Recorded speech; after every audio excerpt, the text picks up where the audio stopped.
A very warm good evening, ladies and gentlemen. Welcome to the Evening Review Show. I'm your host, Matthias Haufiko.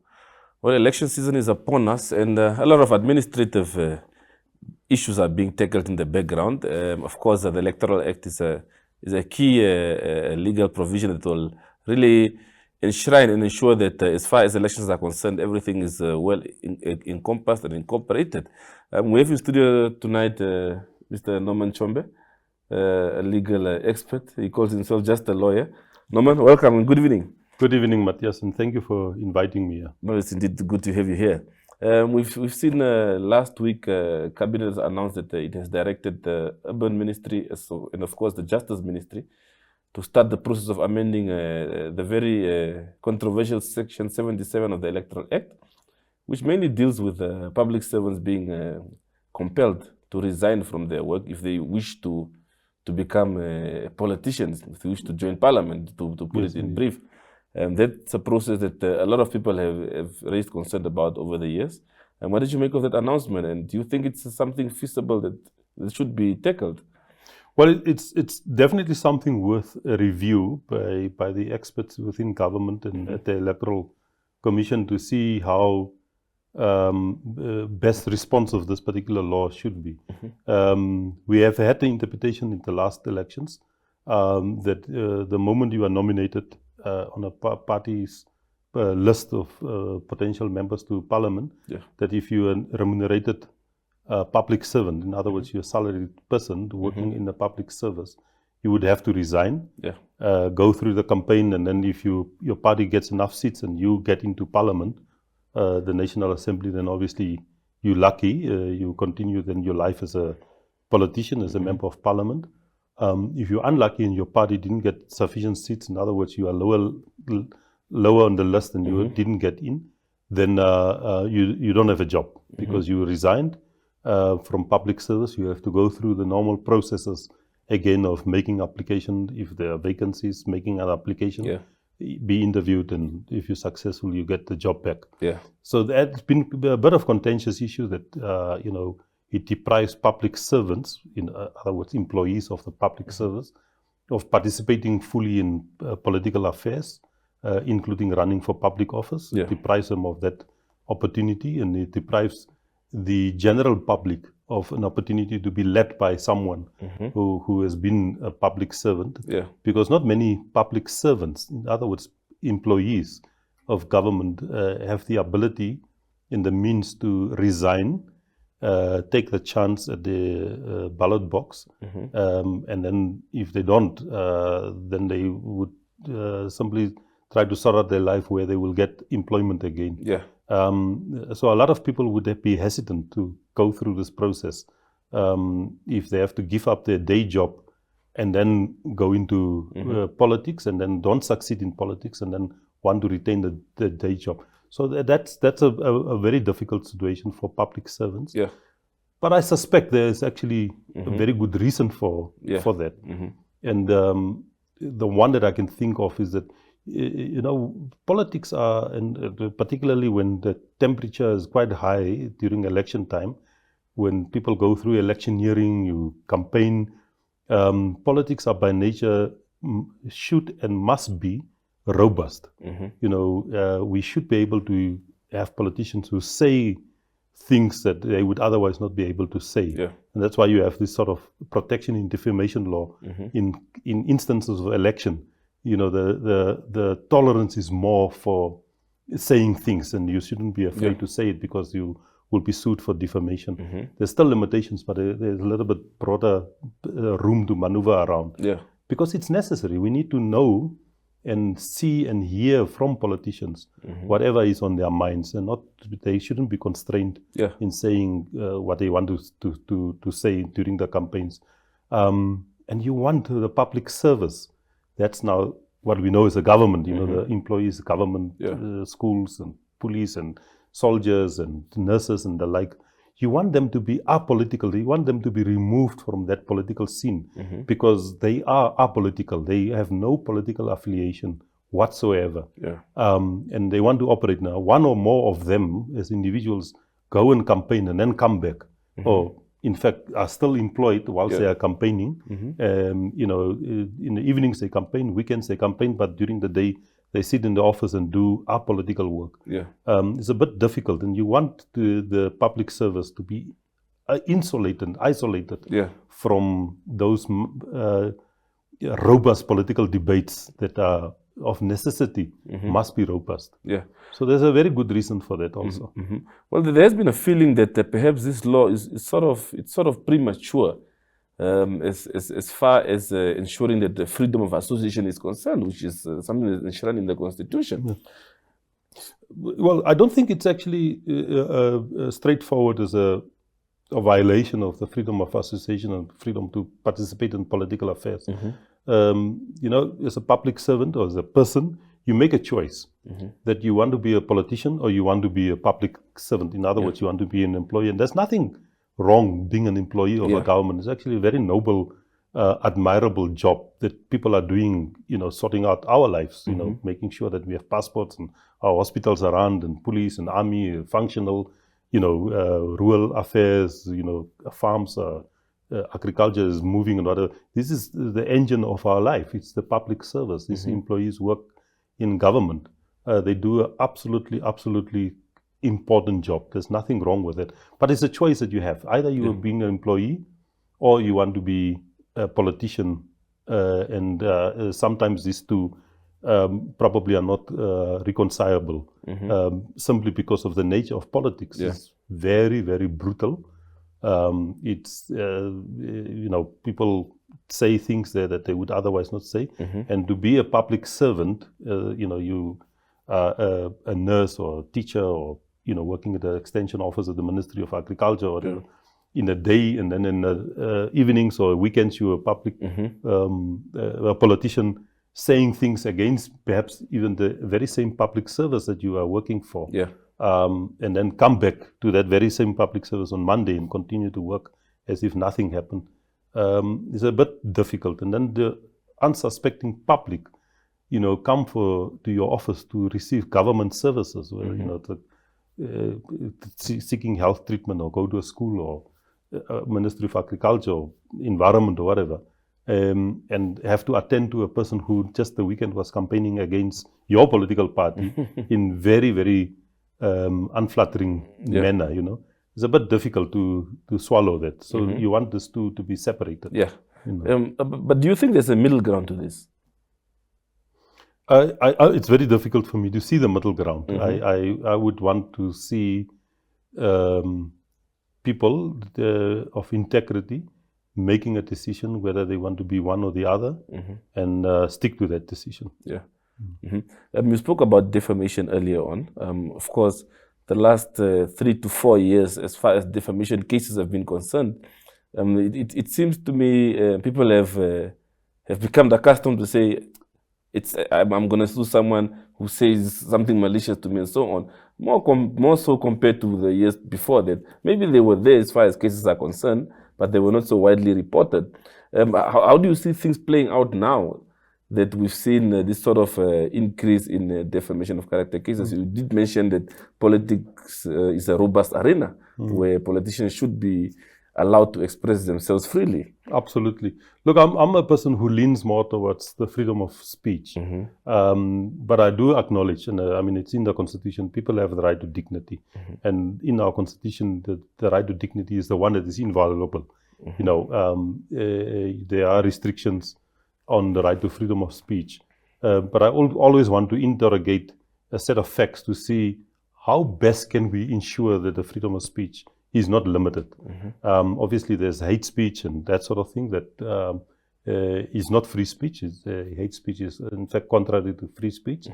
But yes, in the last couple of years, we have seen an increase of people coming to courts to sue for defamation. The end result of that, if that keeps on increasing, is that people will become less and less outspoken, would be quite reserved in their comments and commentary that they will be making.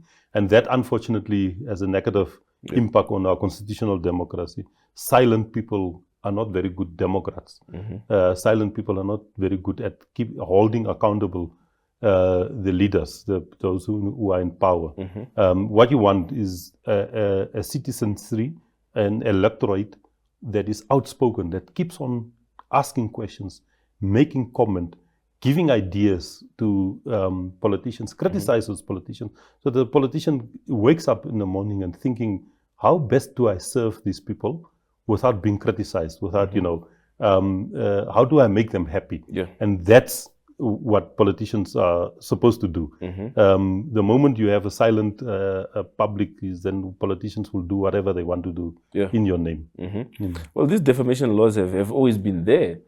What do you think has triggered this sort of phenomenon of the increase? Well, maybe a multitude of things. One of them is obviously the advent of social media over the last 15 years, in particular the last maybe 10 years or so.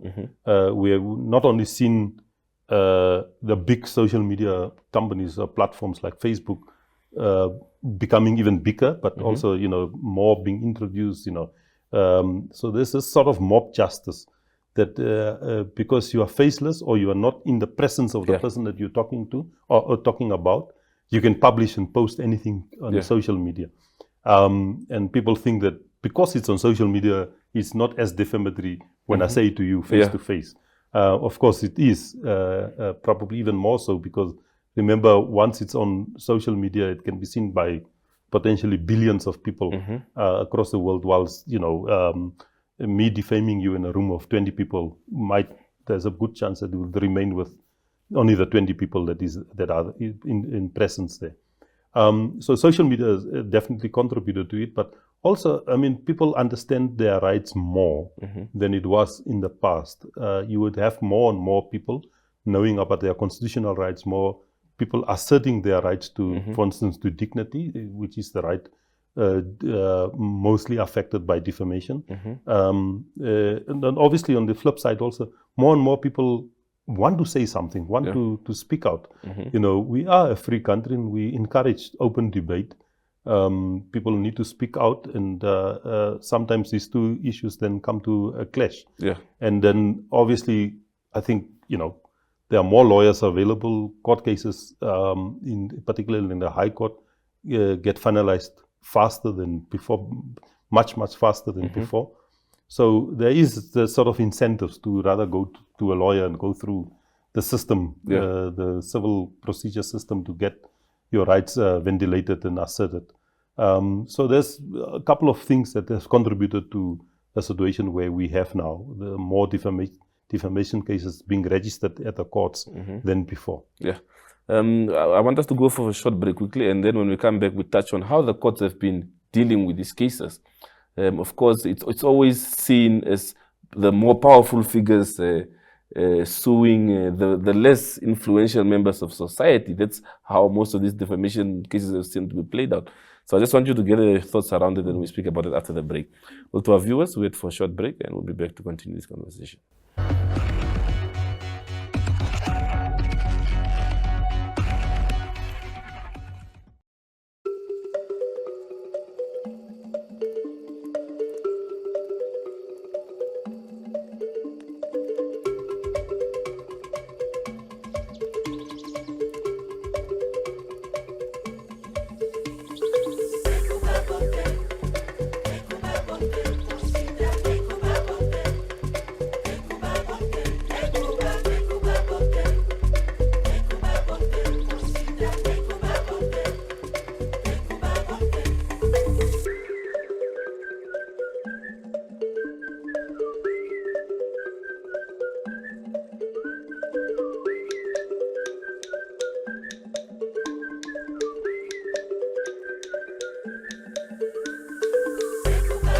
Connection. It's in the human touch, the feeling of belonging. It inspires us and empowers us, creates clarity from complexity. It starts new conversations, unlocks the power of advice, and makes an impact on your life. At Alex Forbes, we pioneer insight to provide you with advice that connects your decisions of today to your impact tomorrow.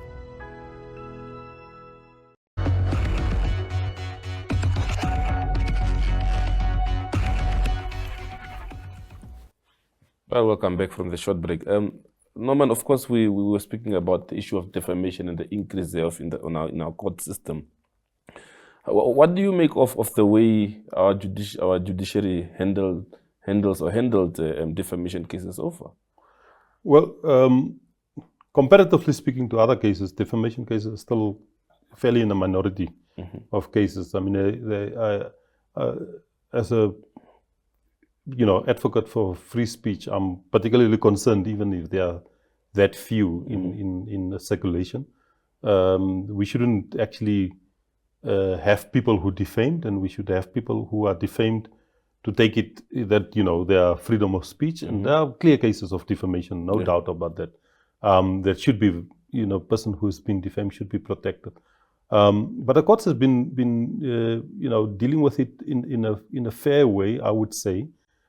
We don't have, first of all, cases get finalized, and secondly, we have the awards that were given are not like sort of extraordinary large amounts that shock people into like, I'd rather not say anything and keep it quiet.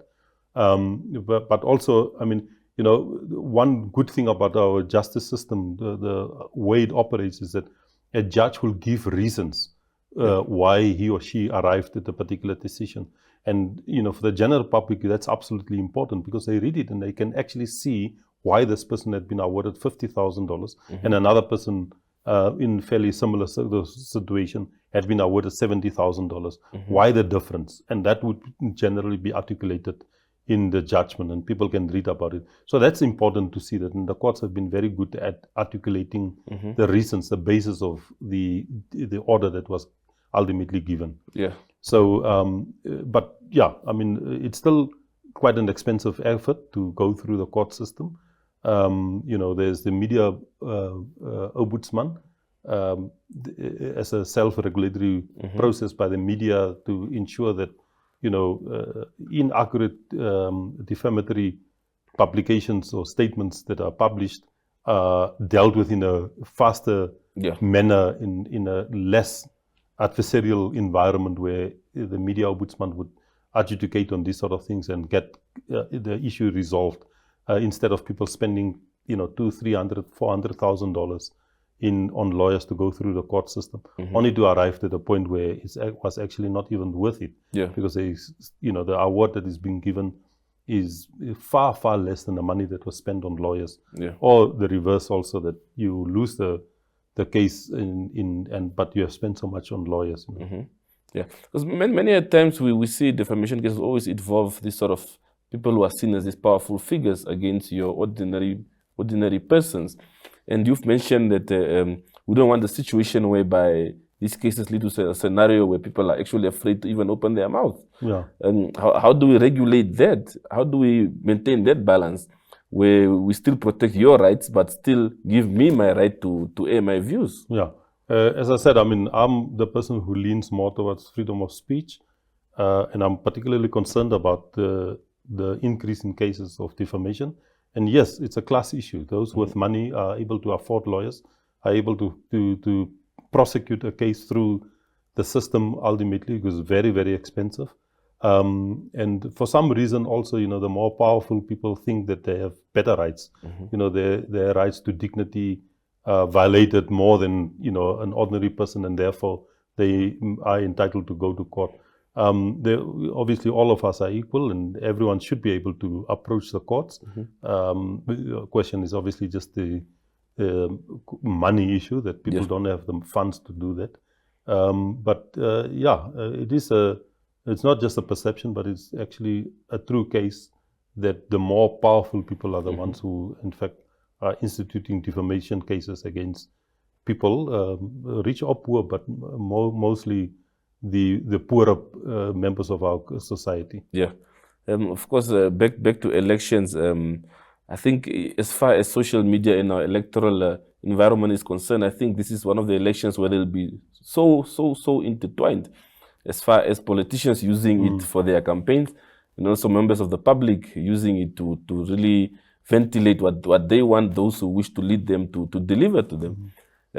So from an electoral system point of view, what would you say is the safe avenue for all of us, whether I'm a voter or whether I'm the one canvassing for votes to be elected, or whether I'm the one administering the elections. Well, it's always the safest is to have as much information as possible out there, so that the voter can, some marketplace of free marketplace of ideas, where you go to the market and you pick the best tomatoes or potatoes or whatever you want. We all want to pick the best ideas from a number of people who must make their ideas available in public, and the public will then come and pick and choose which ones. So the freest and best way is to say, let's have an election campaign that is free of violence, that obviously, everyone, all the politicians, those who aspire to public office, are able to campaign freely. In other words, they're able to come to us and tell us what are their manifestos, what are their ideas, what do they want to do with their public office once they occupy it. But most importantly also, that the public, the voting public, are given an opportunity to be free to ask questions and to interrogate policies and programs of potential leaders that will be elected. And they should not be constrained in that by other members of the public or by politicians. So we should have an environment where everyone, the politicians and the public, are able to be free in speaking their mind. Because it's absolutely important, and I cannot stress this enough, that members of the public should have that freedom to ask questions and ask tough questions to politicians. And it's like, if they are coming from an existing public office, it's like, question that politicians, what did they do in the public office that they have been occupying for 10 years or more, or the last 5 years or whatever, and point out the faults that person had, because that influences the next voter to vote or not to vote for this person because of the sort of CV that this person is now being exposed of. Of course, technology, as much as it's been incorporated into electoral systems over the years, there's always been the concern also of the aspect of misinformation and disinformation and so on. Absolutely. How do we go about that? Look, misinformation and disinformation doesn't contribute to open debate. It doesn't contribute to the strengthening of our democracy, because there's no value in giving misinformation. There's no value. Disinformation doesn't have any value. In fact, it distracts from the value that information generally would have.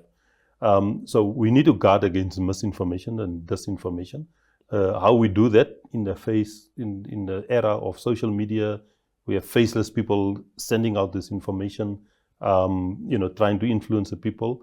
That is an answer that I unfortunately don't have. I have maybe some ideas that we as an electorate need to be very mindful and double check everything that comes out on social media and elsewhere to see if it's actually authentic, is genuine, is it true. Not just believe everything that comes out.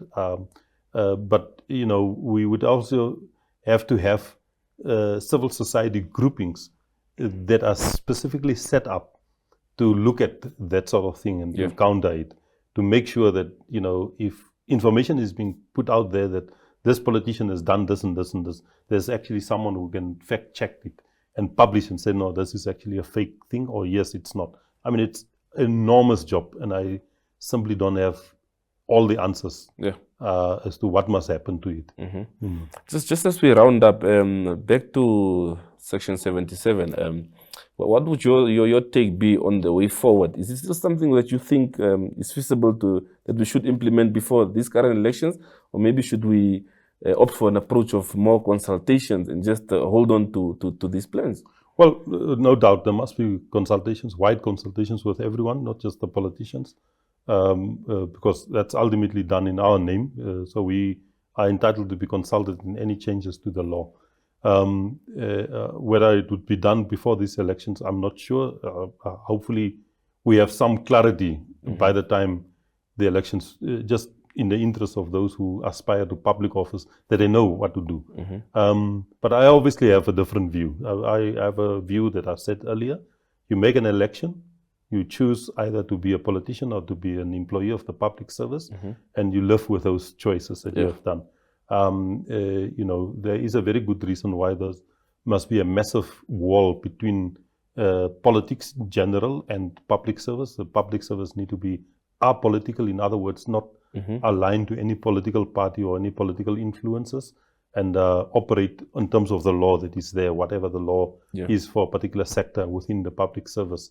Those public servants must execute and implement those laws without fear or favor, and not do it because they are politicians or they aspire to public office. Like, so there's a very good reason for that. But you know, in the interest of getting the best ideas out from the market, you know, let's debate it. Let's review the law. We might find that it's a good law. We might find it's not a good law and amend it. Yeah. You know. Well, Norman, thank you very, very much for your time this evening. It was indeed a pleasure. And we wish you well going forward. Thank you very much. Thank you. Well, to our viewers, that's it from the Evening Review team. Thank you for staying tuned. See you again tomorrow, same time, same place. Have a pleasant evening.